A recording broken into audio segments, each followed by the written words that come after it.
Rabies virus எவ்வளவு வேகமா பரவும்?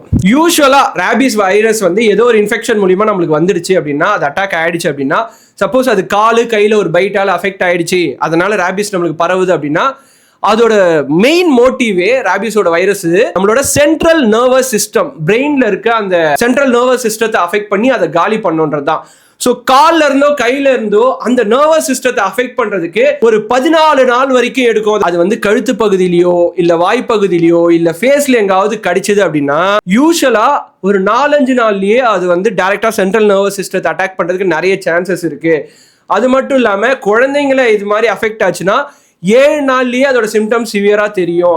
நாய் தானே, இது வந்து பூனை தானே, நம்ம வீட்டில் வளர்க்கறது தானே அப்படின்னு இருக்காதீங்க அப்படின்ற ஒரு அவேர்னஸ் தான் இங்க கிரியேட் பண்ண வேண்டியது முக்கியமான ஒரு விஷயம். ஸோ மூவிங் ஃபார்வர்ட் எந்த ஒரு வைரஸ் வேணாலும் நம்மளுக்கு தெரியாம வந்து அதுக்கு மெடிசன்லாம் கண்டுபிடிக்கலாம். பட் ஆல்ரெடி தெரிஞ்சு இப்படிதான் ஸ்ப்ரெட் ஆகுதுன்னு நம்மளுக்கு நிறைய அவேர்னஸ் கிரியேட் ஆன ஒரு வைரஸை நம்ம ஹெசிடேட் பண்றது அப்படின்றது ஏற்றுக்க முடியாத விஷயம். அதனால போகக்கூடிய உயிர்களும் இனிமேல் இருக்கவே கூடாது.